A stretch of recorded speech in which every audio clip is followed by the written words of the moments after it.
partner of Hudson Benefits Consulting. Hudson Benefits Consulting, we're a boutique consulting firm that's helped small to mid-sized businesses implement employee benefits program. I'm also a treasurer of the chamber. I've been a member since its inception. I've been on the board for the last 4 years. We've done a lot of work for our members. This is one of our projects that we're really excited about. You know, during the pandemic, well, before the pandemic, we were really focused on networking events and connecting and building our membership. The pandemic provided us an awesome opportunity to kind of take a step back, look at our mission, and start focusing on providing more programming for our members. You know, we did a lot more virtual events, and we took a look at our membership, and we realized that a large portion of our membership are in the financial services industry.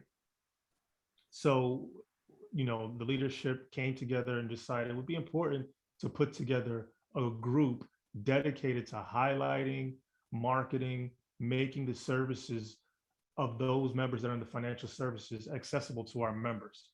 So that's what we're doing. This is the launch to this. We're starting with the summer series. As you see on the screen, we have 4 events that's going to come up once a month this summer. The first one is this one, Access to Capital. Next, we'll have wealth management, talking about how do you manage your wealth, right? How do you use insurance products, other financial services to manage and grow your wealth. This next is going to scaling and preserving your business. We're talking about how do you build capacity in your organization? How do you use insurance products to help you build that capacity, attract and retain top talent, as well as use insurance products to protect the business that you've been able to grow. And then lastly, we're going to have protecting your business and your assets. We've got 2 affiliates. Will there be an owner 2 invited? So that's the lineup. It's going to be once a month. We're also going to have networking events. Those networking events are going to be exclusive to our members. So this is the time that if you're not a member, you should join. We're going to have our panelists there. We're going to have our board there, our advisory board members. It's a great opportunity. If you want to learn more about how to be more active with the chamber, you know, how to kind of create your own lane. This is an opportunity to network with us, promote your business, and maybe you may have some ideas for the financial services group once the summer series is in. This is going to be an ongoing program for the chamber. Next year, we're going to have more series of events around topics. So we're looking for everyone's input. So also, I want to introduce you to our leadership. Let me take this down so we can see those who've been putting in the hard work. We have Brandy Bridget from National Harbor, and she's the owner of, is it the firm? Brandy, you there? Yes. Okay, yeah, got it right. So we have Brandy Bridget and we have Marie Wolf. They've been extremely great resource and help us put this together. We've also had the support of our board chair, Ken White, and we put a lot of thought into how can we meet the needs of our members. So I don't know, Brandy and Marie, I want to give you a second to just kind of talk about the Financial Services Committee and talk a little bit about what you guys do. Marie, you want to go first? Sure. Well, hello, everyone. My name is Marie Wolf. I am the owner of Wolf Court and Wolf Court Training Academy. We specialize in business development, consulting, mediation, and advocacy, and being in training as well. And being a part of the chamber, I would welcome everyone to join because you get the opportunity to correlate and to meet other people within the industry that can help you along the way. I think that the benefits of it outweigh more than anything that we've been able to do. We work with multiple companies every month. And the thing is that the benefits that come from being a part of the chamber, especially the financial services division, also assist my clients as well. So if you haven't joined, I would definitely recommend for you to do so. And next, I will introduce Brandy Bridget. Good morning, everyone. Brandy Bridget here with the agency at National Harbor. And I just have to say, it's been an amazing opportunity to be able to sit with the individuals from the Maryland Black Chamber of Commerce. Coming up with the concepts for these next couple of series has been thought-provoking. We've had, very riveting conversations. And I think that just shows the entire mass concept of the Maryland Black Chamber. It is an area where we can get together, we can have like-minded conversations, we can challenge each other. But most importantly, at the end of the day, once the conversations have been done, we come out with better understandings and ideas to help our community grow. So looking forward to individuals joining and being a part of this, looking forward to the upcoming series, and looking forward to just sharing our passion and our mission and our vision. Here at the agency, we are where all things finance meet, but we really believe that we have to break the stereotype about insurance, specifically life insurance and annuities, and show people how they can use it in a modern day opportunity. So back to you guys. Thank you so much. All right, awesome. One more thing I want to say about the financial services industry. I think sometimes we get overlooked on how important a lot of the challenges that face our community, the Black community. We have the answers, right? We're talking about financial inclusion, being entrepreneurs, leaving a legacy for our families. So we have the services, we have the network, and I think it's time we come together and start bringing that to the Black-owned businesses in Maryland. One more thing before we go, and we're going to go right off. Just wanted to let you know what our next event would be. It's going to be around wealth management. Are you guys seeing that? Hold on, let me stop this. Just want to show you the flyer. We're going to send it out to everyone, but we want you to share this with your network as well. Zoom share. Is it showing the flyer? Hold on, let me share this again. Oh, yeah. I'll do it this way. And then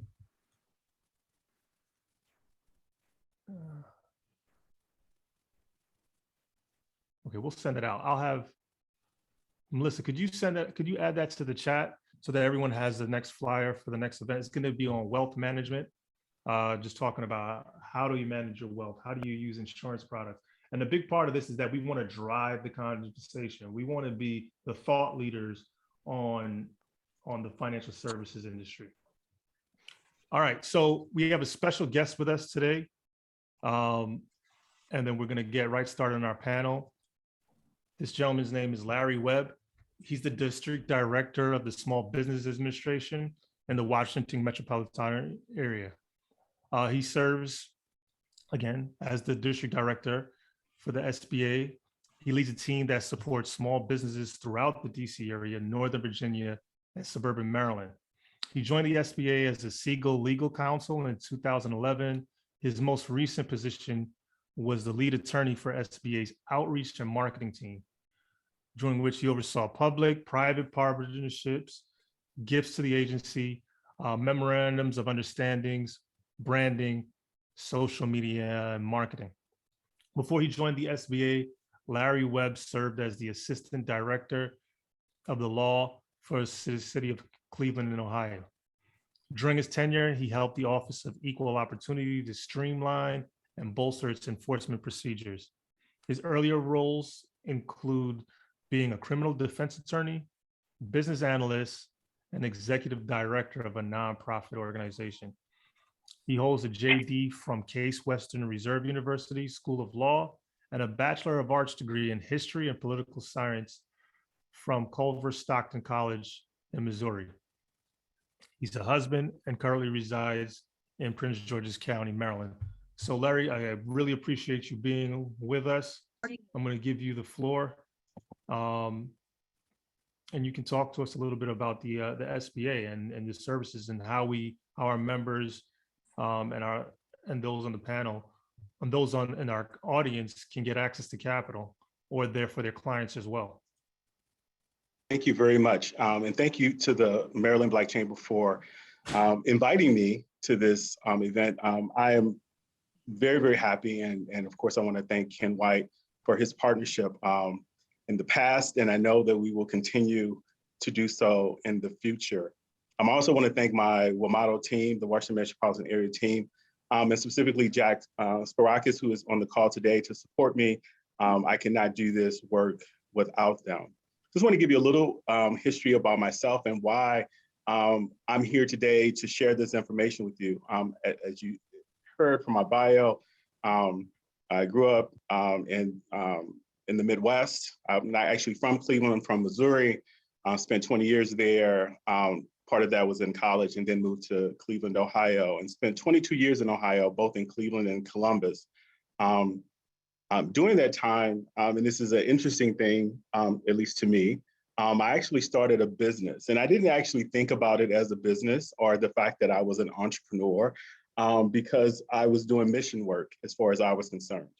Back in the 90s, this is actually 1997 in Cleveland, Ohio, I started what we thought was going to be a small business focusing on the Black LGBTQ community in Cleveland.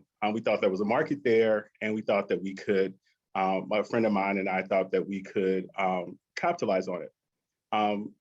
What we found, however, is that it was not 2022. And the world was a great deal more reserved and closeted in those days. And so what ultimately happened is that we found that what the community needed was not to be marketed to, but to be served. And so we transitioned into a nonprofit. And the reason I don't really think about it as a business is because, once again, this was mission work. But as I have taken on this role and I've talked to entrepreneurs and their passions, I realized that it was a small business. I had bookkeepers and employees and space and rent and grants to respond to, events to put on, and funders to please. And I did that for several years until I ultimately started practicing law in Columbus. What I take from that and what I think I bring to this role is not just the passion for your small business, but the fact that beyond the passion comes acumen. And that's what I'm going to talk about today. Wasn't enough that I had a passion for the topic, and I wanted to make sure that our youth program, which still exists to this day, 25 years later, was well funded, was based on real data, that we actually had real evaluation so that when we had to go to our funders, we had documentation and we could actually support the programming that we wanted to do. In business, and you're going to hear a lot about this today from the panelists, it is important that you not only have a passion for your business, but that you get ready, that you are prepared across the board to respond to grants, to respond to lender requests. If you want a loan, it's not going to be enough that you have a passion for your business. They're going to want to know that you can pay that loan back. And that is demonstrated through paperwork. That is demonstrated through your organization's, through the efforts of your organization. And so it is interesting to me, if hopefully to you as well, that I'm beginning to think about that time, not as just a youthful passion, but something that actually helps me today speak to you, but also has informed the course of my professional career. About the SBA, for those of you who don't know, and many of you may not know much about the SBA, the WMATO district area, as was mentioned in my introduction, basically comprises what people call the DMV, Northern Virginia, DC, and Prince George's and Montgomery counties. We are the only district office that is not state-based. Well, That's actually not true. Hawaii and Guam is not state-based either. But most people don't think about them, and they're very, very, very, very far away. But we cover 2 states and the District of Columbia, at least parts of 2 states. The SBA has been around since 1953. I'm in the Mid-Atlantic region, comprising Pennsylvania, Delaware, Maryland, West Virginia, and Virginia, and DC. What we do, and this conversation today is about access to capital and getting yourself prepared for how to do that and how to avail yourself. And by the way, as an aside, I think this summer series is excellent. It's a wonderful opportunity for the chamber to provide service, but also a wonderful opportunity for the participants to once again get themselves ready, to prepare yourself, to do the homework, to work on your business, not just in your business. What we do basically what we call the 3 C's: access to capital, government contracting, and counseling and education. And I have, in my tenure with the agency, really believe that it is really the counseling and education that is the most important of those 3 things. Now, most people will say access to capital is the most important thing that they will do, or government contracting is the most important thing. However, the reason I think that the education piece, the counseling and education is so important is you will not get that government contract, nor will you get that loan if you are not prepared, if you do not have the education to know what kind of documentation you need, to put together a business plan, to have an understanding of your market and who your competitors are, and all those types of things. It's not just enough to say, I have a good idea. There's a business to business. And so unless you are inherently wise and informed about these things, and some people are, just because of their history, the education piece is, I believe, the most important. And that's where I believe, amongst all the things that we do, the SBA shines. My goal, and I've been in this job for a little less than a year now, this particular job, is to make sure that every business in the DMV is aware of the free resources available to them through the SBA and other resources. Not for our own personal aggrandizement, but just because I don't want people to waste their time or resources buying things, investing in things, or not just availing themselves of opportunities that they could. Every minute that you spend and every dime that you spend spinning your wheel is money lost. Every moment every dollar that you spend is taken away from you, your business, your family. And so if you can learn and build on the foundation of other knowledge, if you cannot create a wheel, if you can avoid a pothole, then you are doing yourself and your business a service. And so with that, I will say that we fund a variety of business resource partners. Small business development centers are funded. That is a free resource to you. I will tell you how to get to that resource in just a moment. We fund women's business centers. Women's business centers are not only for women, and you don't have to go to the women's business center if you are a woman. However, if you have, maybe there's a particular type of industry that you want to go into, and there might just be an affinity there. There might be an affinity because because women understand women in better ways, or may not be as male in their responses to you. If that is a resource that you want to avail yourself of, that's there. We also have veterans business outreach centers. Once again, this is an opportunity for veterans to talk to other veterans. You may have an idea that is so focused or so entrenched into the ideas of the military that talking to a veterans business outreach center is just easier. You don't have to explain why you want to start a business here, why you want to export to Afghanistan, because that's where your network is. And so once again, these are the opportunities that we present ourselves. We also have SCORE, which is what we call the gray hairs. They've been in business, they've done this before, and they can help you, guide you. So once again, you are not, and I call them the gray hairs, the agency doesn't call them gray hairs. Let me just be clear in case, because I have some of that gray going on myself. But these are people who have had experience. They've started business, they've grown businesses, they've They've sold businesses, they've gotten loans, they've paid back loans, they've mentored other people. And those are the people that you want to avail yourself of. You should not be spending your time, you should not be wasting your time. I don't even say spending, you should not be wasting your time doing things that are not growing, expanding, or solidifying your business. And so take advantage of all the opportunities that exist. And those are just the SBA resources.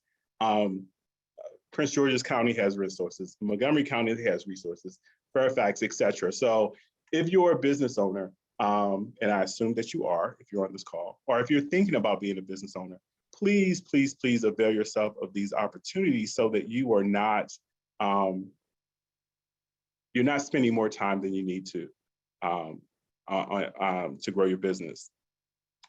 The other thing, there are just a couple other things I want to mention, and I'm going to pass it back to the moderator. Why I'm here today. I was a lawyer. I knew my job like the back of my hand. I had done it for years. It was a very easy job to do. And quite frankly, during COVID, my job was not as difficult as a lot of the other jobs in the agency, because the White House and the agency headquarters, everybody was geared toward outreach and marketing, right? It was coming from the White House itself, both in the last administration and this one. So I wasn't that busy, and I got the same paycheck today that I had then. The reason I took this job is because I recognize that particularly Black and Brown people did not get as much access to PPP and some of the other resources that were being offered. That was documented. I'm not giving news that is not public knowledge. And I also knew that other marginalized communities were not getting maybe their fair share of the pot and the resources. And some of that was because of outside institutions and the way that they handled things, but some of that was because we needed to have better information to the communities that were affected harshly by this, by the pandemic, about how to avail yourselves. In a lot of cases, and this is Larry speaking, obviously I'm still with the SBA, but this is my heart here. A lot of time, Black and Brown people are told to bootstrap, to figure it out, to do it on your own. And when people do that, like the barbershop or the hairdresser or what have you, and they don't avail themselves of loans because they were redlined and the community was redlined, or they don't avail themselves because they don't think they're going to get, they did not have the proper infrastructure to avail themselves of some of these opportunities. That wasn't always the case, and I know lots of people who got loans and got those opportunities, but my mission is not only to make sure that everybody knows of those resources, but that they know of those resources and hopefully they avail themselves. So the next time there is a challenge, or you have a personal challenge in your business and you need to get a loan or get a grant or get some assistance, that you have Quicken, right? You can push a button and get your financial house in order, or to provide that information to someone. That you have that you've connected yourself to a lender in a financial house, even if it's just a bank account, so that you have a relationship with the lender. And it's not the first time that you're walking into a situation and you've never been into the bank before, you've never talked to anyone. They don't know who you are. That is not, you don't want to find out how to call 911 after the fact, right? You want to prepare yourself. You want to have that information available to you before we go in. A couple other things, and I'm going to be quiet here. You guys, small business owners, are the leaders in our community. And a lot of times people talk about leadership in the economic sense, right? That most jobs in America are housed in small businesses. The largest employer of people in America are small businesses. We talk about how many people are hired, et cetera. But I believe that small businesses are also the cultural leaders in communities. What you create, how you treat your employees, how you treat your community, how you treat your customers also creates culture.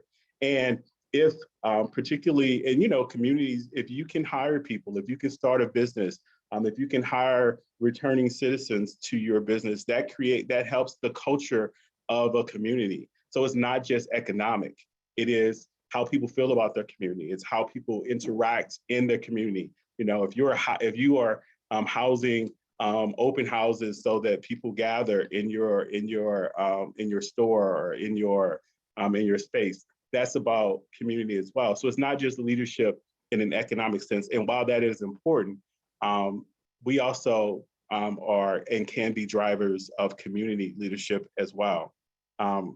So these are my last thoughts, and I'll happily turn it back over and listen to the panel and what I'm sure will be a lively and informed conversation.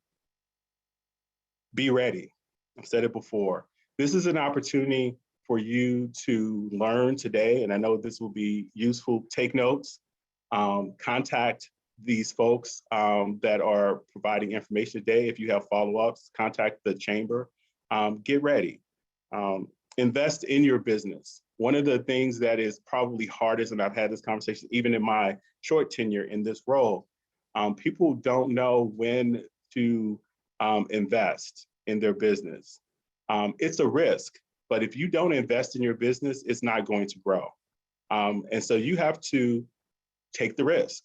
Some of the risks will bear fruit and some of them won't, but nothing will happen if you don't invest. And that investment is time, but it's also finances. Make sure you have a good financial system. Make sure that you have circled yourself with people that can inform you, even if it's free advice, legal advice, advice on space, advice on patents, or advice on who your competitors are, so that if you got a burger shop and you put your burger shop right beside McDonald's, I'm not sure, right? I'm not sure how that's going to turn out. But if you do your market research and you figure out, okay, this is a space, it's open, no one's doing this exact thing there, or if they're doing it, I'm doing it better, which is also an option. Those are the types of things that you need to do. So continue to learn about your business, know your business. And the most important thing, and this is how you grow your business, is to work on your business, not for your business. And that is a hard lesson, particularly if you're a sole proprietor and this type of thing. But if you're trying to grow, if you're trying to get employees, if you're trying to, get into government contracting, et cetera, what you want to do is begin to work on your business. At some point, and I don't know the demographics of the people on the call, but at some point, you're going to have to stop doing billing, right? You're going to have to get someone else to do that so that you can do something else and grow your business. You're going to not be the person who is opening all the mail, et cetera. Does that mean that you don't know how those things work? Absolutely, because it's your business. You need to know how they work. But at some point, as you try to grow and expand your business, you're going to need to work on your business and not for your business. And maybe that's just 1 hour a week. Maybe that's over the weekend. Maybe that's in the evenings. But that has to be a conscious decision so that you can look at the business and see where it's going and not have your head so far down that you don't see opportunities, connections, collaborations, et cetera. So with that, I am once again deeply honored to be here. This is my third event of the week. I did a LGBTQ event on Monday. I did an Asian American event yesterday. I'm here with the Black Chamber today, which is why I took this job, and I am so honored to be here. Please know, and I would be remiss if I didn't mention these last things because my Jack is on the line and he is my public information officer. If you want to know more about what's going on with the Washington metropolitan area, and I'm sure we can put this in the chat as well, please on Twitter, you can follow us at SBA_DC Metro. And if you want to know more about offerings, trainings, et cetera, you can sign up for local updates by going to www.sba.gov. You don't need the www, that's old school, but sba.gov/updates, and just put your zip code in, and you will get all of the information that we push out, both from SBA headquarters about national programming, as well as stuff that's going on in the DMV. Thank you so much, Ken and team, for putting this together, because this is right in line with the type of information that I hope to be pushing out and being a part of in the community. Thank you so much, and I will turn it back over to the panel. Thank you. Awesome. Thank you so much. Thank you so much. So again, we're going to be doing this for the rest of the summer. We're going to have other topics. I wanted to go through the topics again. We're talking wealth management, scaling, and protecting your business. And then we're going to talk about estate planning, how to protect the wealth that you were able to grow. So thank you again, Larry, for that. We're going to talk to, again, I see some people in the comments. If you want to, share your information, network it in the comments, put your LinkedIn there. I'll go in and throw my LinkedIn in there. If you guys want to connect with me on LinkedIn and you have questions about how to get more involved with the chamber, maybe you want to be more involved with the financial services group of the chamber, I'll throw my LinkedIn in there as well. We're going to start with our panel guests. I'm going to be handing it over to our very capable leader. He's been doing a lot for the chamber the last 2 years. We've really been hitting the ground running. He is a lender and a banker as well, so he's a lot of knowledge. I don't want to say how many years. I'll leave it up to you, Ken, how many years you've been a banker, but he's very knowledgeable, and he's an insider. So you're going to get a chance to listen to a bunch of insiders talk about what are the keys and what are the secrets, and even some of the pitfalls that people fall in when they're trying to get access to capital. So Ken, I'll hand it over to you, and you can introduce your panelists and keep us informed. Thank you very much, Nelson.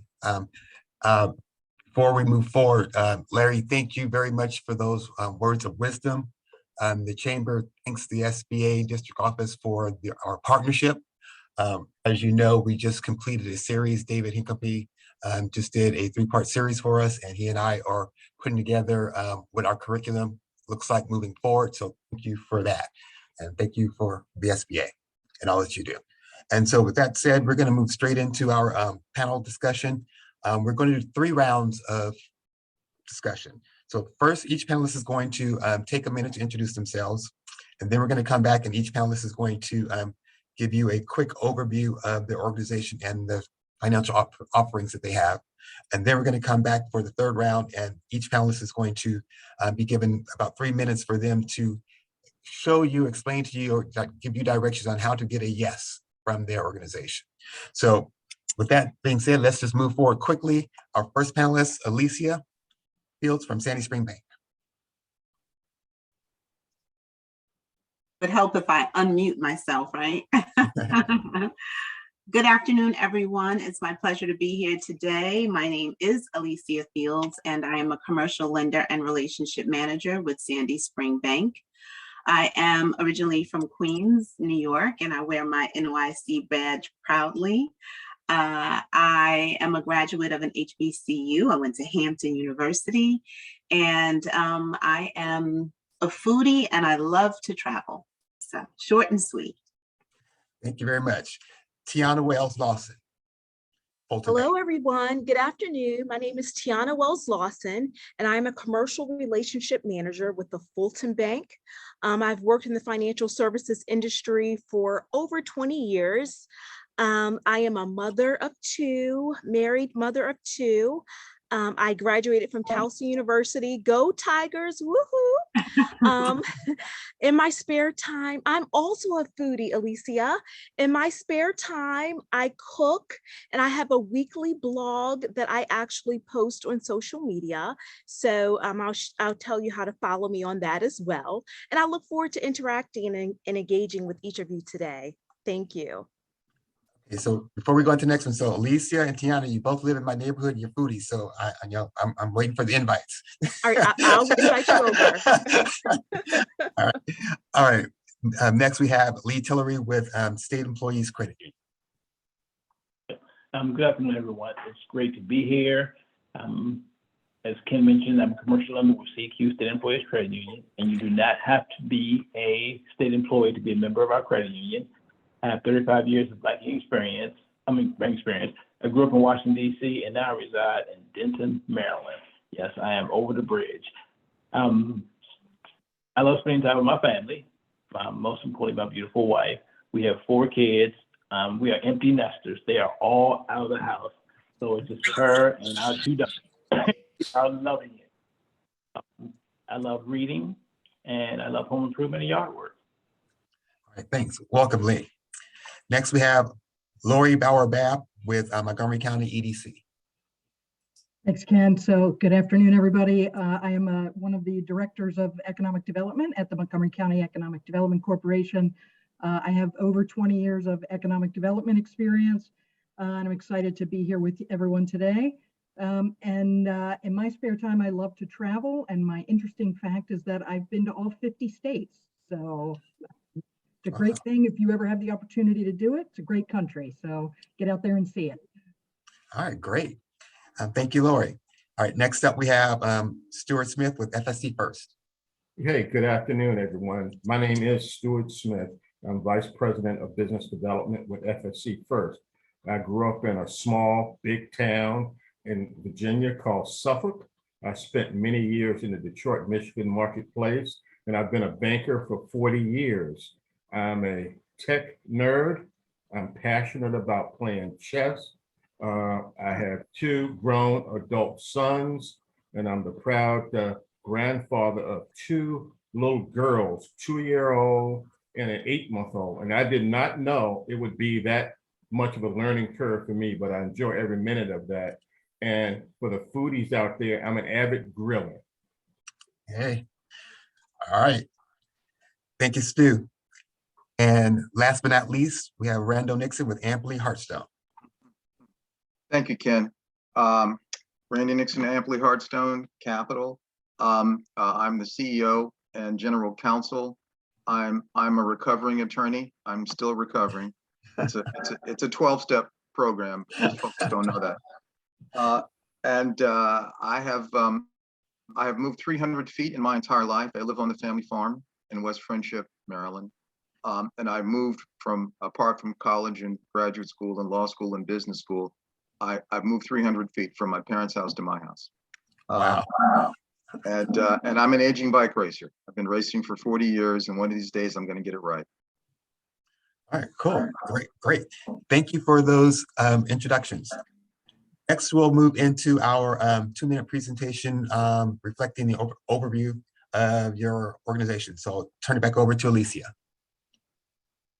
Okay, so Sandy Spring Bank is the largest Maryland-based community bank, and we've been in existence for over 150 years and founded and currently headquartered in Montgomery County.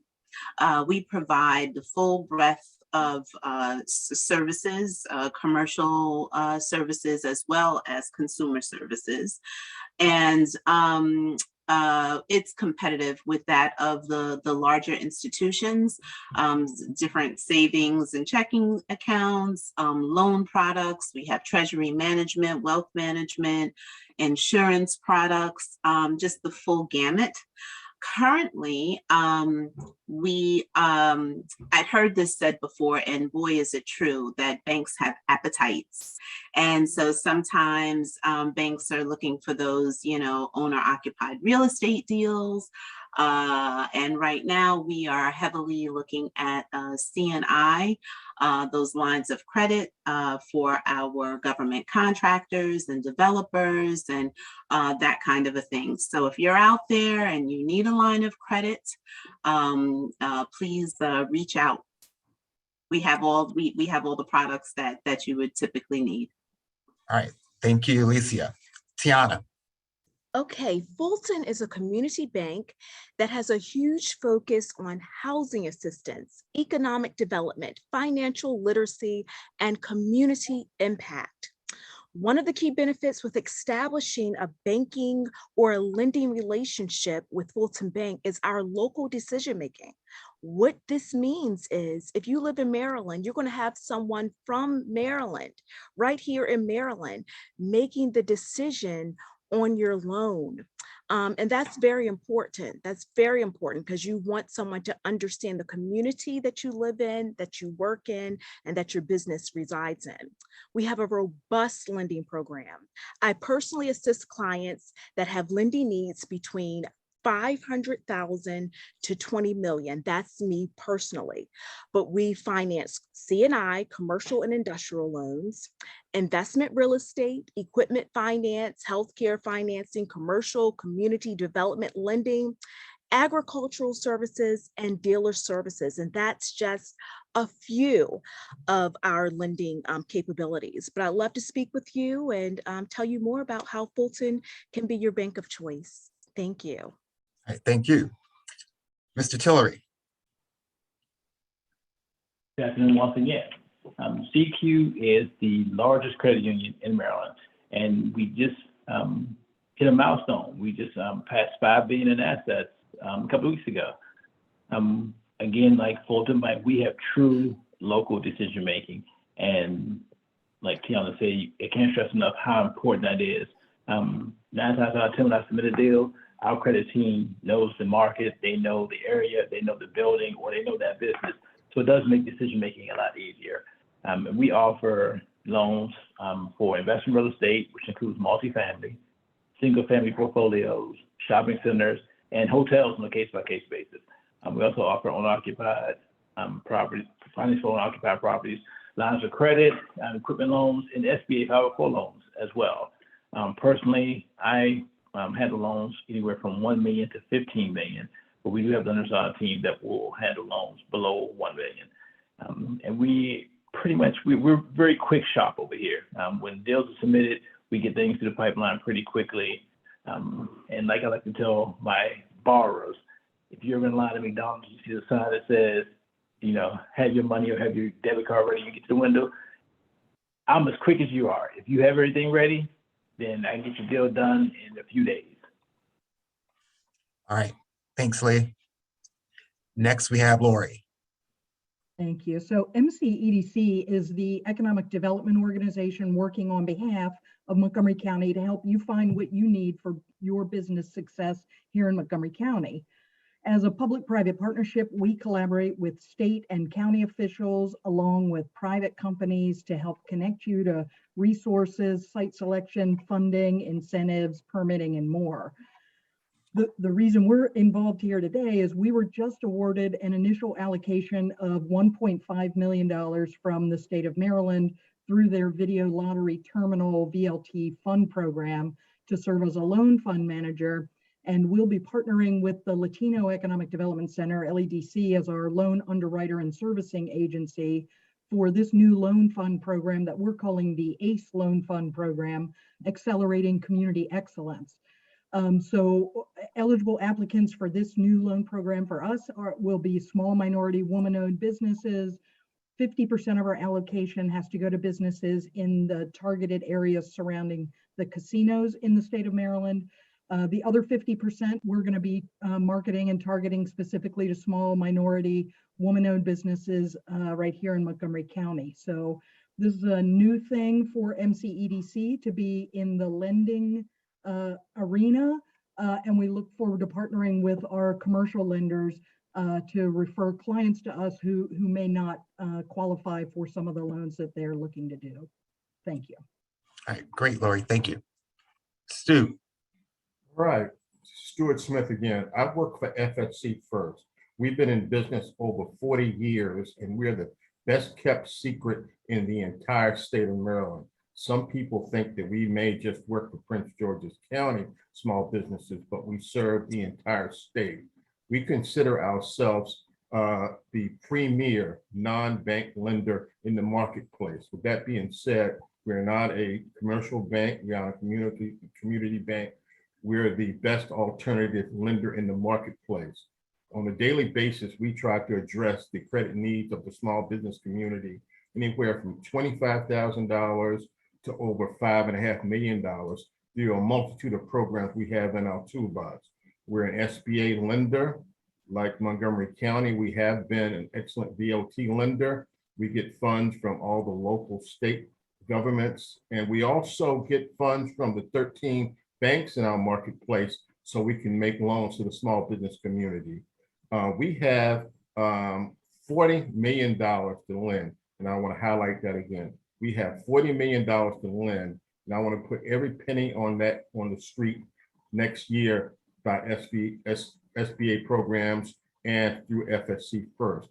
One thing to keep in mind, what differentiates us from our bank partners is that we can look at ways to make deals happen with some organizations may not be able to qualify borrowers. With that being said, we're not a credit score lender, but we do look at credit. So if you would go to some institutions, you have to have a credit score of 750, it would be DOA. We'd love to talk to you about the viability of your business. So keep us in mind. Again, we've got money to lend. We look forward to working with anyone throughout the entire state of Maryland. Thank you, Stuart. Next, we have Randall. Yeah, thank you, Ken. We are Amply Hartstone Capital. We are a boutique commercial services, financial services firm. We are relatively new. We're about 2 years old, but my partner and I, who is based in California, we've been doing business. We've been practicing law for over 40 years each, so about 80 years worth of experience. Our passion is serving underutilized markets for small, minority, and women-owned businesses. We do loans as small as $30,000, as large as $100 million. We have relationships with about 25 different lenders all over the world. Most of our lenders are based here in the United States, but some of them are overseas. And we are truly brokers. We're able to provide small businesses with all kinds of alternative lending that you can't get a whole lot of other places.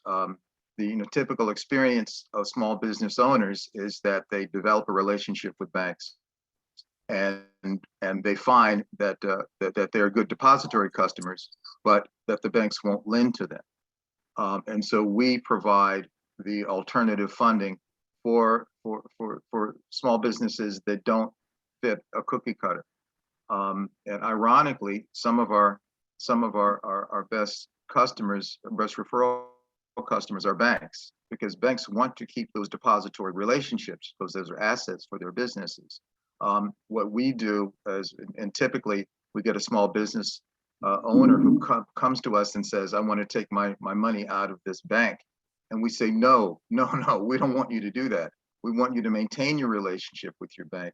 We can provide you with alternative funding.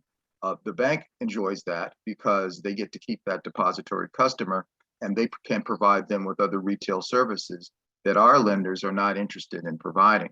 So we're able to fit a niche within the ecosystem of lending, and we're able to provide all manner of financing, things that banks typically don't do or don't necessarily want to do. We do merchant lending. We do factoring, receivables-based financing. We do commercial real estate deals that are out of the box, that are not typical. And we provide all kinds of alternative loans for lenders who are anxious to lend.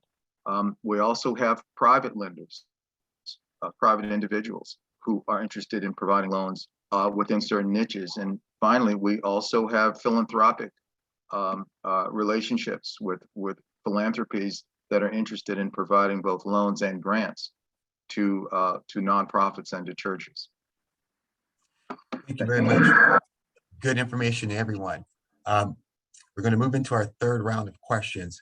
And before we do so, Larry mentioned in his presentation earlier, the reality that we all dealt with as it referred to Black and Brown business owners having access to capital historically, but even more so became more obvious with the pandemic and PPP and EIDL and other grant programs and such. And we just saw that so many of our small businesses were not prepared. Larry also wrote in the chat box a few minutes ago, be ready. So on this third round of questions, we want to have each panelist kind of talk about what do the borrowers need to do to be ready to get access to capital from the programs that your organization offer. So Alicia, we'll start with you. Yes, be ready. I have in my notes here that really everyone can get a yes to a loan. Everyone can get a yes, but you have to know the rules of engagement. And I think that that's where we kind of fall down in the communication and the readiness and things of that nature. Cash is important. Cash is what repays the loan.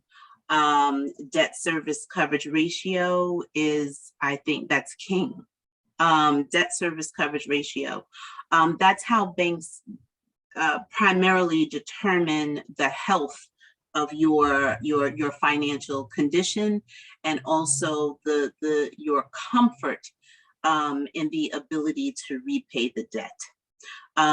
Is your repaying the debt going to be a stretch for you? Are you going to be able to repay this debt, with ease, based on your basically your dollar for dollar ratio? So at Sandy Spring Bank, the debt service coverage ratio does kind of vary based on the kind of loan you're requesting, but let's go with the typical 1.30. So for every dollar of debt you have $1.30 to cover that debt.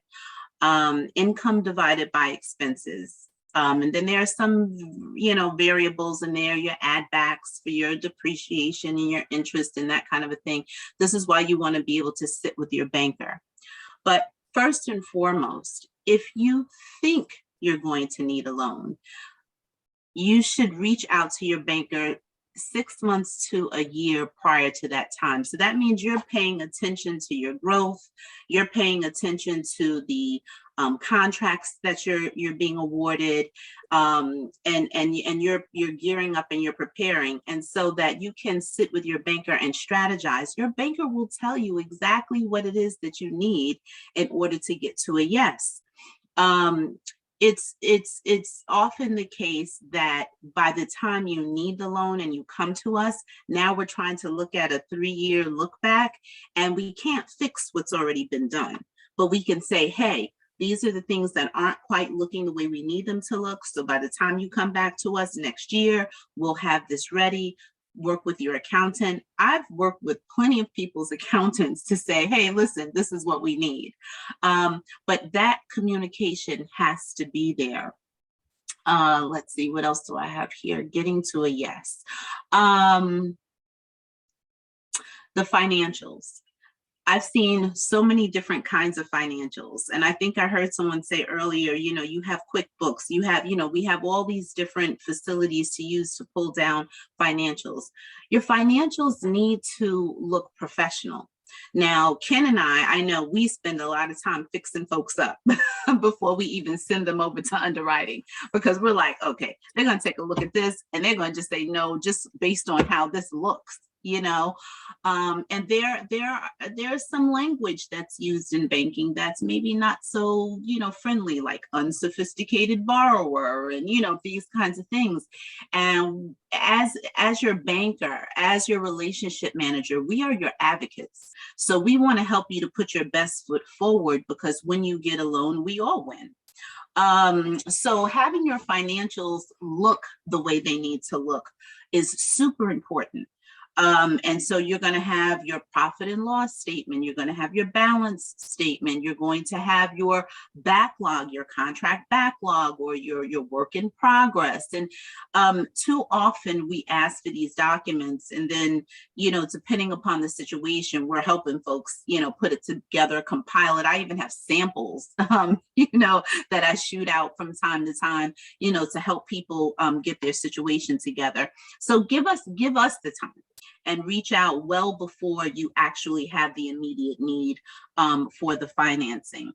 Your trends should show growth. Now we're not expecting everyone to be at the top of their game, but you should show some growth, because again, we're looking at your ability to repay the debt. At the end of the day, that's what we're looking at. You got to be able to demonstrate, hey, I'm going to get this loan from you, but look at my financials and look at my trends. I have the ability to repay this debt. And even if it's a situation where it's tight, or maybe even I hate to say, but, in the red, if we can see that our loan is going to then improve your financial situation, then that explains it. We're like, oh, okay, but if we were able to give them this line of credit and they weren't using all of their cash, that would free them up, and we could see how this growth for the company would take place. At the end of the day, it just needs to make sense. And to me, your debt service coverage ratio should be your guide. You can do that with ease on your own. Is that my time? I see your lips moving. Yeah, that's your time. But it's really, really good because you came back and you reemphasized that debt service coverage ratio. Because I was going to say, when you finish, everybody write that down and put a pin in it. Because if you don't understand it by the time this panel is over, look it up. But so everybody write down debt service coverage ratio and make sure that we get that you have a clear understanding by the time we're done. All right, next let's go on to Tiana. Okay. Number one, what you need to do in order to get a yes from Fulton Bank is understand what your business does. So it's very difficult when I am the commercial lender and I have to do the write-up and present it to approval to our underwriting team. If I have to do all the research, Googling your company, and when I go to your website, it doesn't explain what you do, and then you cannot articulate to me exactly what your company does, and also be able to articulate what differentiates you from your competitors, why you. So you really, really need to be able to articulate in writing and verbally. Eric, can you mute yourself? Thanks. So you need to be able to articulate, verbally what your company does, what your business does, and why you need a loan. Okay, also know your personal and business credit score. I don't think that when we pull your credit score here at the bank, that it should be a surprise to you. So you really just need to be honest when you're requesting a loan. If you know that your credit score is not where it needs to be, and we're looking at 680 and above, and if it's not there, you need to be able to communicate why. If you were a victim of identity theft, make sure that you had that outlined on your credit statement, or just be honest and communicate why your credit score may fall below 680, which is the score that we like to see in order to lend to you. Do you have collateral? A lot of times, depending on what type of loan that you're getting, usually if it's a commercial loan, we're going to require a personal guarantee or collateral. So understand what your collateral is from the very beginning. If you don't have collateral, let's discuss that at the very beginning, because that's going to allow me to offer you alternative financing if you don't have collateral. And very important, have organized and neat financial documents that is submitted to me in a timely manner, in an organized manner, and you need to be able to understand those financial documents. Because if I come back and I ask you a question about the financials, yes, it's fine for me to go to the CPA, but sometimes it's very important for the business owner to really understand those financial documents as well.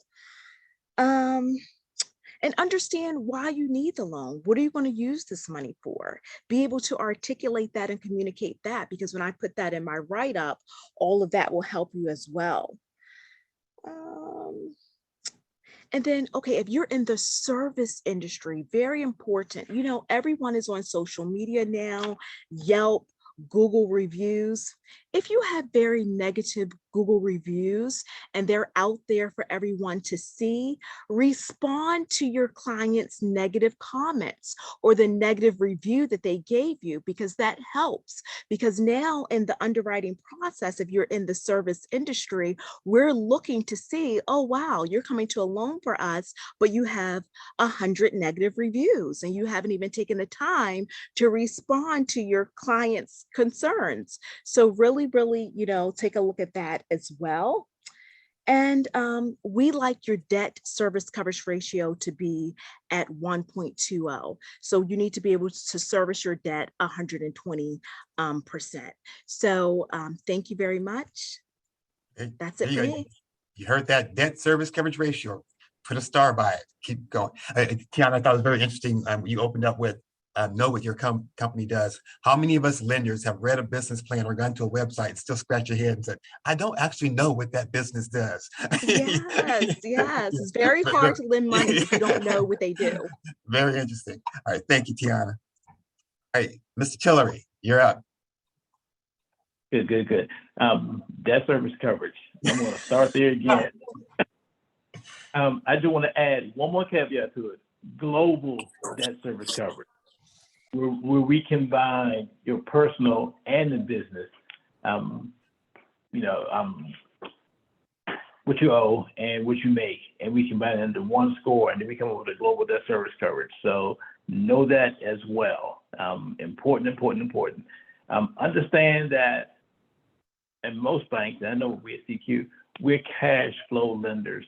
Going back to debt service coverage again, I have a lot of borrowers come to me and they talk about, what about my collateral?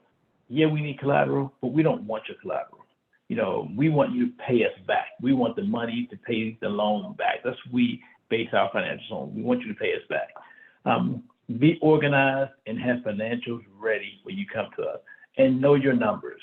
It's not enough for me to call your CPA, which I'm willing to do. I need to know you as a business owner, you understand these numbers as well. Know your business and what it takes to be successful. Know your competitors, know your market, know the current economic climate, and going back to understanding those numbers. I'll put all this under the category of know before you go. So just before you come to us, make sure you understand all of this, and have it front of mind, and know that going back to what we said before, debt service coverage, we want you to pay back the loan. Right now, cash is king. Decades ago, it was collateral. Now cash is king. We want you to pay us back. We don't want to foreclose on your property and then try to sell it and get pennies on the dollars. That doesn't interest us. We want you to pay us back, and we want you to be successful. All right. Great. Thanks, Lee. Lori. So again, I want to remind everybody that this loan program is very new to us, and is for those folks who have a hard time meeting the requirements of these traditional commercial lenders that you just heard from. But I also want to point out that we also are looking for debt service coverage ratio. Our debt service coverage ratio that we're looking at is 1.15, so not quite as high as some of the traditional lenders. But as Lee just said, we also want you to pay back your loan. So while you may think that our program is going to be easy or easier than a bank, it's still like a bank loan. So we do want to work with you. We want to lend to you, but it is still a loan, and we do require that you pay that loan back. Now, a couple of things. So our loan application fee, we're keeping it pretty low at $50 loan application fee. So we're trying to make it an easy entryway for folks to be able to get in. Our loan sizes are generally going to be what some may consider microloans, but our loan sizes we anticipate are going to be from about $2,500 up to $250,000. We may consider larger loans depending on the situation, but we're probably looking at an average loan size of between $100,000 to $150,000.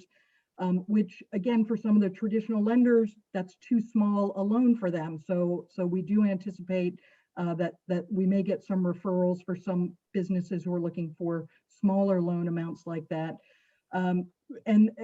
Again, our loans, just like a regular bank loan, can be used for startup costs, for working capital, for business acquisitions, for equipment loans, and things like that. As a new program, we are continuing to work with our fiduciary partner, LEDC, to still tweak the parameters and work out all the details of that loan. but the bottom line is that we do want to work with your small business. We do want to try to find a way to say yes. We'll try to partner with you and work with you. But again, debt service coverage ratio of 1.15 for our loans. And again, know your business. And I do want to reiterate what Larry Webb said earlier, is there are business counselors out there to help you either write a business plan, look at your financials, whatever it is you need assistance with. There are folks in the community who provide that service free of charge.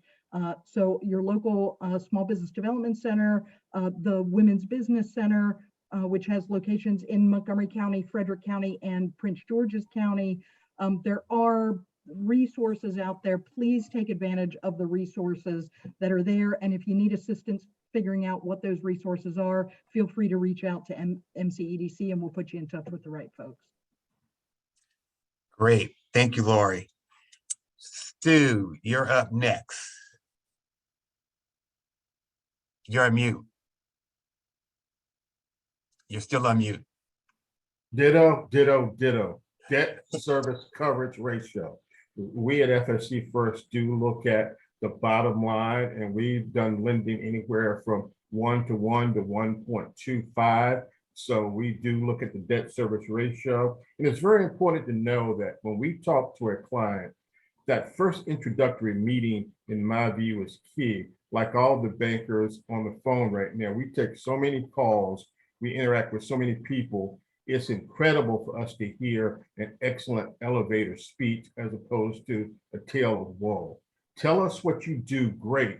Get us excited so you can ratchet yourself up in what we call our pipeline to give you priority service. In that elevator speech, we want to hear you tell us what your revenue is. That should be very, very clear.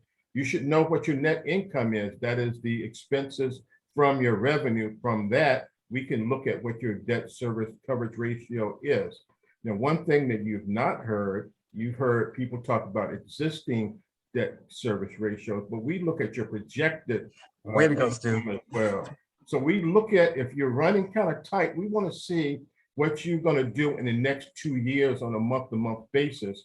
And we want you to be able to defend the assumptions that build your projections. Don't just tell us you're going to have $500,000 in revenue. Tell us how. An example I like to give is that if you're a restaurant, and we are restaurant friendly, by the way, how many tables, how many clients do you expect to come in? What's the average ticket size? Let us see and understand the math so we can validate that your assumptions are something that we could actually work with. When we talk to clients, one thing that hits me pretty clear is that we want to hear why you're in business. Again, so many people have, and I don't want to get in trouble with this, they have so many people doing their taxes, they think they run their business to avoid tax obligations. You've got to pay Uncle Sam. You know, I see so many businesses that show me their Schedule C or their net income and it's negative. And I say, why? Well, I don't want to pay taxes. No, pay the taxes and move forward. So your CPA should be your best friend. He or she should help you put your numbers in the proper context, that you know those numbers like the Bible. One thing that you've heard from some of my other lenders on the call as well is you've heard the word collateral. At FSC First, lack of collateral is not a reason to not apply with us. You know, we are SBA friendly, so if we can evaluate your request and see the merit in lending to you, we can always go to the SBA to get a guarantee to cover a collateral shortfall. In terms of financials, you want to make sure that you have your financials electronically ready for presentation.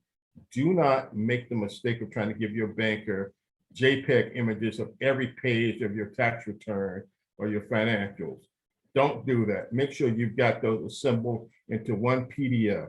In terms of documentation, like all the other lenders, we're going to ask to look at 3 years of your tax returns. And the worst mistake you can say is that I don't have it, I'll get back to you.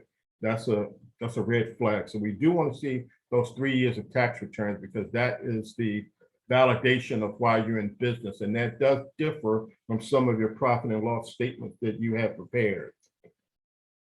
But we want to make sure that in that conversation that you have your books in order, that we can talk about those, that we can shake hands, say, okay, now I want to move forward. So preparation is the key. Make sure you have everything in line, that you can talk the talk and get us excited about working with you. And we're here to help you get a yes to your request. And just make sure you talk to us, as the others have said, before your need comes to the table, so we can guide you. Excellent, Stu. So for those who are small business owners, we've talked about debt service coverage. We said, make sure you take notes. Now, Stu has introduced a new concept to the conversation: historical debt service and projected debt service. So make sure that you keep that note in hand. And Stu also referenced taxes. And so I typically say, you want to sit down and talk to your accountant, and you want him to minimize your tax liability while maximizing your growth potential. So what does that mean? So as Stu said, if it costs you $5,000 in taxes to get access to $2.5 million in lending, weigh the pros and cons. So with that being said, thank you, Stu. Excellent. Let's move on to our final presenter, Randall. Thank you, Ken. Well, as I've said before, and I'll emphasize again, we are consultants and brokers.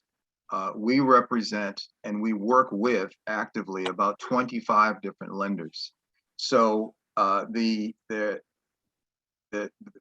not going to give you any parameters about what you should and should not do. Obviously, these lenders will require documentation.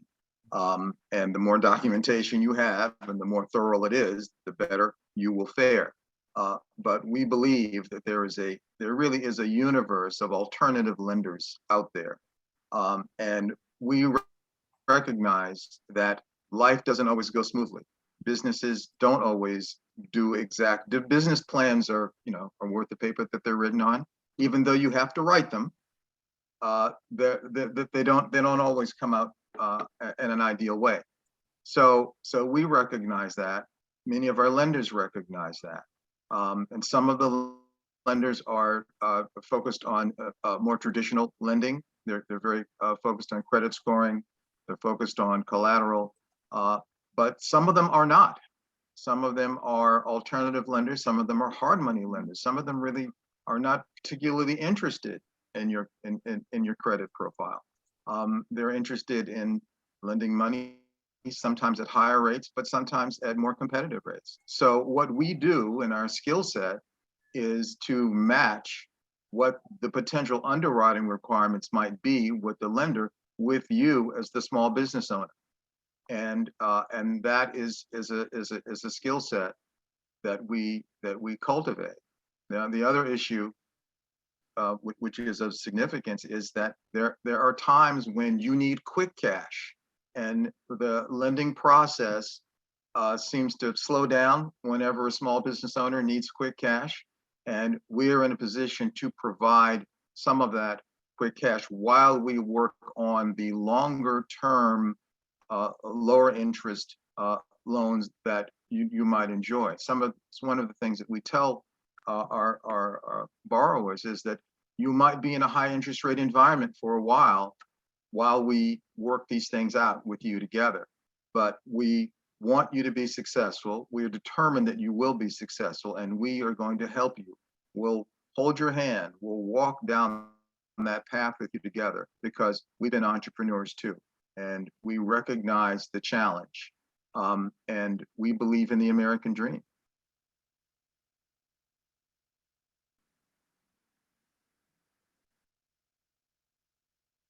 I was speaking. I was on mute. Thank you, Randall. I thought I had said something that's so profound. I had you speak. that too, and I couldn't find my mute button. Thank you all. We want to open up to the audience for questions. Nelson, I've been kind of following in chat, and I guess the questions that have gone in there so far, folks have been answering as we went along. So I don't know if there's any additional questions that folks want to put into the chat for our panelists. Well, I got a couple. I've been taking them. Okay. I think one of them we didn't get. So one was a question for the lenders. When calculating a DSCR for your borrowers, do you prepare a sensitivity analysis using higher interest rates to show what the effect rates could have on the projected DSCR? And if so, what rates are you currently using for the sensitivity analysis? Well, first, can you explain to us what is the DSCR? Yeah, that's And the whole, then- that's the whole debt service coverage ratio that we've Okay, got you. been talking about. And so I saw Lee had responded. Does anyone else on the panel know if their underwriters or their credit team uses a stress test? I mean, when we You do it, get Ken, FSC. don't we just kind of we base it on what our projected interest rate would be for the loan at the time? That's how I do it. Ken, at FSC First, we as well do a stress test with regard to interest rates, and everybody should be aware that we're in a rising rate environment and potentially rates are going to go up today 3/4 of a point. So the cost of money is definitely going to be a little higher. And it goes back to debt service coverage ratio. What you could have covered last week or last year might not be good today or tomorrow. All right, cool. And so let me take the opportunity to say, so debt service coverage ratio, I don't think if we've been real clear in debt service coverage ratio is your annual income divided by your annual liabilities. So if you make if you have $24,000 in income and you have $20,000 in annual debt, that gets you a 1.2 debt service coverage. So it's income divided by debt. And I will add, in any of the panelists, please pipe in. But for us, by being a participant in this panel discussion here today, when you go to a lender, you should not be surprised. You should know whether or not you have debt service coverage. It shouldn't be, this is not a magic wand, or you should know. So you and your bookkeeper, you and your accountant, you yourself, you should be able to sit down with a pen and paper and figure out what my debt service looks like. Yes, and at Fulton Bank, we add, if you are an investment, trying to get an investment real estate loan, we will add in the stress test of a 10% vacancy rate. So if your property is 100% rented, we're going to go ahead and stress it out to a 10% vacancy rate. Great. Anybody else on stress tests? Nelson, do you have another question from the chat? Yeah, and I'm not sure if we addressed this, but it says investment loans and loans in general are for the state of Maryland and not other states, correct? Also, CDFI funds, are those nationwide? And does anyone loan on CDFI funds in Texas? Just curious. So I'll just So the say question, I can just talk to the video lottery terminal funds, which are specifically funded by slot machines in the casinos that are in the state of Maryland. Those funds, those loans are limited to businesses who are located in the state of Maryland. They cannot be lent to any companies outside of the state of Maryland. are there any panelists on here today who lend outside of Maryland? Are you in Virginia, DC, Pennsylvania? Well, I mean, the Sandy Spring Bank lends in Virginia and Washington, DC. Okay. Anyone go beyond that? We work in all 50 states. So someone could loan in Texas from CQ? Yeah. Mm-hmm. No. I'm talking. I'm sorry. No, I was gonna say CQ is Maryland, DC, Virginia, Delaware, and parts of Pennsylvania. Okay, gotcha. And Randall, you're nationwide, right? Right, we're nationwide.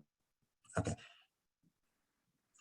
Awesome. And We have another, sorry, go ahead, Ken. I mean, the only the two CDFIs that I'm aware of in our market, Harbor Bank has a CDI under their community development corporation, and FSC is a CDFI, and I think is LEDC a CDFI? They are, yes. Yeah, okay. Correct. Those are three that I know of. Yep.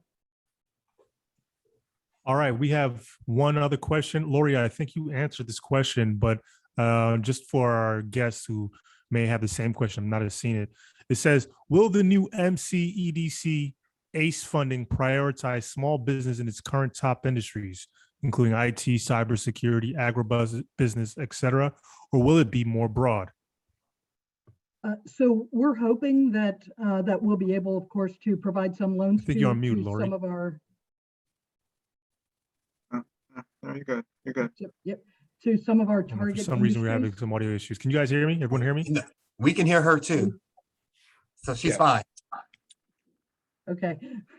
So we are hoping that we'll be able to provide loans to some of our to companies in our target industries, but this program is not limited to our target industries. We'll be accepting loan applications from all business types, and anyone who's eligible and meets our criteria can get approved for those loans.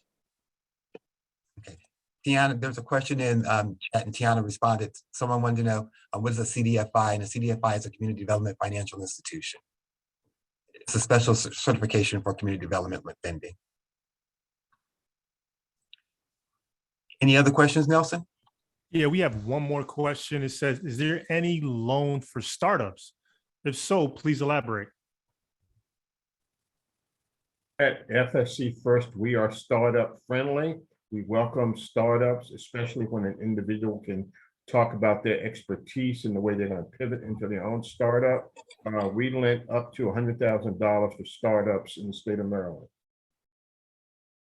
So that's an interesting question. Yeah. Oh, I'm sorry. Sorry, That's an interesting question because a lot of our members are in startup phase, you know, or they're just getting their foot off the ground. So how do some of the, you know, you guys talk about this, the 5 C's of lending. How does that apply to someone if you don't have a business that's been in operation for several years? Well, the lenders that we represent are obviously they want to see a business plan, but it's principally credit scoring through which they do that, and they will lend up to $100,000 as well. A lot of entrepreneurs have to understand that the startup to their business is a lot sooner than when they want to start up and open the door. We expect to see that they've set aside an investment plan themselves, that they've got skin in the game to contribute to this startup, as opposed to looking for something like venture capital. So we want to see their ability to participate in the startup. At Fulton Bank, we are a certified SBA lender. So we do finance startups with an SBA guarantee. That would be the same for Sandy Spring Bank. We are a preferred SBA lender. And through that program, we would be able to consider a startup. Typically, we are looking for those past 3 years financials, but through that program and the SBA guarantee, we would be able to make that consideration. We also actively work with organizations like FSC First in order to collaborate to get deals done for younger companies. I'll add, although they're not participating in this particular panel, there are other organizations out there that lend, i.e. we referenced LEDC a couple of times in this conversation. Harbor Bank's CDFI does microloans. WACF does microloans. So come to the chamber. If you have questions and you need some guidance, give us a call and we'll direct you as to where you can go access capital. Hey, this is Larry. Stu, you said something, and I would be interested as for the folks on the call, when you talk about the startup having skin in the game, can you give some examples of what that means for the folks on the call, just so that they can better understand what the lender may be looking at or looking for? Sure. And I guess I'll try to use an example with that too, Larry. You know, if someone's going to start a business, let's just say they're going to start a cleaning company per se, and just say that they are looking for $100,000 to actually get this business up and running. Technically, we're going to look to see if they've got, you know, $10,000 to $20,000 of their own money saved up, And we'll see that by looking at their bank statements or their personal financial statements to see that they made a plan to have money to invest in this business, that they just aren't looking for someone else's money to get them started. And that's so critical because even today, we see a lot of people that work for the government put in years, retire early, and then say, okay, let me use my expertise to actually start my own business. So have your money set aside that you can contribute to what we call total project cost. So the total project cost and funding cost are two separate things. So the skin in the game bridges the gap. Thank you so much. Great. And Alicia said something earlier in her presentation. I'll come, if startups, I think lenders will lend for startups, but it has to make sense. It can't be like a fantasy pipe dream. It has to be something really logical. You have to have some kind of skill set or connections or transferable skills or education or something. So if you can make it make sense, I think it'll get you further along in the process. I'm sorry, Lisa, go ahead. I was going to say, and this kind of goes to skin in the game and the personal guarantee. When we ask for that personal financial statement, it seems so much that people want to withhold their personal information. They don't want to put what they have in their bank account and what they have in their life insurance on this form. And this is how we determine how strong you are. And when you have right now, we call them closely held businesses, right? These are closely held businesses. These aren't major corporations. So if this is your closely held business, we're looking at how strong our guarantor is also when we're considering making this loan. So that's your opportunity to show up and show out. Don't withhold the information. That's when you want to say, yes, I have this money, and yes, this is what, so that the bank is saying, okay, if something does go wrong, they're strong enough to be able to support it. We have an obligation to show 3 ways of a repayment of this loan, right? Proceeds from the business, guarantor support, or the very worst case scenarios when we have to liquidate your collateral. But though that's how we have to say, this is what we have to support this loan. So please don't withhold your information. This is our opportunity to say, that this guarantor is strong. Hey, the business might be new, this, that, and the third, but look how strong our guarantor is if something should go wrong. Alicia, you made a good point, and that skin in the game goes to what I always tell people. Do you believe in what you're doing? Or are you going to take a risk like you're asking a lender to take a risk? Otherwise, game over. Real talk. Real talk. I was going to say, Ken, you made a good point about skill set. Experience goes a long way for startups. Experience in what you're trying to accomplish. Just a quick example. I had an IT person in the IT industry come to me in the winter and wanted to buy a few car washes. And I said, do you have any experience in car wash? No. I said, and what makes you want to buy a car wash? I've always wanted to. I just love them. I said, don't fall in love with a car wash, and especially don't buy a car wash in the wintertime. I said, did I make you any money? And he backed off of it, but his passion for what he want to buy a car wash in the wintertime, I said, the owner's selling it because he made all his money in summertime, and now it's winter, so sales are going to fall off, so they're not going to make any money.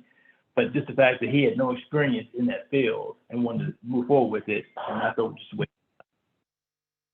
Excellent. Awesome. It's so 1 o'clock, Nelson. So go ahead. It's 1 o'clock, so I don't want to go too much overtime. I want to be That's what I was respectful. going to say. If there are other questions, everyone has put their contact information in the chat. As Larry referenced in his opening remarks, if you don't have a banker that you can pick up the phone and call, you need to reach out to somebody on this panel and have a conversation, even if it's just a fact-finding conversation. So that's my challenge to all of you. So you can get the inside scoop on what you need to be prepared, as Larry said, what you need to do to be ready to move forward. And so with that being said, I want to thank Larry, you and your office for coming out and supporting us today. And I certainly want to thank our panel of experts. And most of our panel of experts, this is just to show the depth of our chamber. Most of our panel of experts, where all of them are members, and most of them are either on our advisory board or our board. So this is family, and we're gonna take care of each other as such. So thank you to all of you guys for your continued support and all that you do. Nelson, Brandy, Marie, thank you. And nothing goes on in this chamber without Melissa, our admin, who's been following, keeping things going. So nothing happens without Melissa. So thank you, Melissa. One more thing, Ken, just to talk about membership. And you see the people you have access to when you become a member. Someone asked if they're going to be getting a recording of this video. We're going to release it to our membership. So just wanted to show some of the value of becoming a member of the chamber. You'll also have access to some networking events throughout the summer series events where you'll get access to some of these same panelists. So really consider, Melissa, I'm going to ask that you just put a link to join the chamber. I think it's mbcc.org/join. But if you could put a link in there to join the chamber, tremendous value. We got a lot more of this coming. Thank you, everyone. Thank you. Thank you, Ken. Thank you. Great job. Great Thank job, you all. everybody. Thank you all. Excellent conversation. Have a great day, Yeah. everyone. Too. Take care. Have a great day. Thank you. Thank you, everyone. Bye-bye. Bye-bye. Nelson, Marie, and Brandy, if you're on, stay on. Yeah, let's see. Let's get all the participants out. We still got about 20. Some people may have just went away. Hold on, how do we remove people? Okay, I'll start removing them from the meeting. Excuse me, how to join the chamber, if you don't mind me asking? Oh, so Melissa, if you have the link, I believe it's in the chat right now. Okay. So if you go to the chat and copy our link there, you can join the chamber. It's marylandbcc.org/join. Cool. Thank you so much. All right, thank you. Yep. You're welcome. All right, who else do we have in here?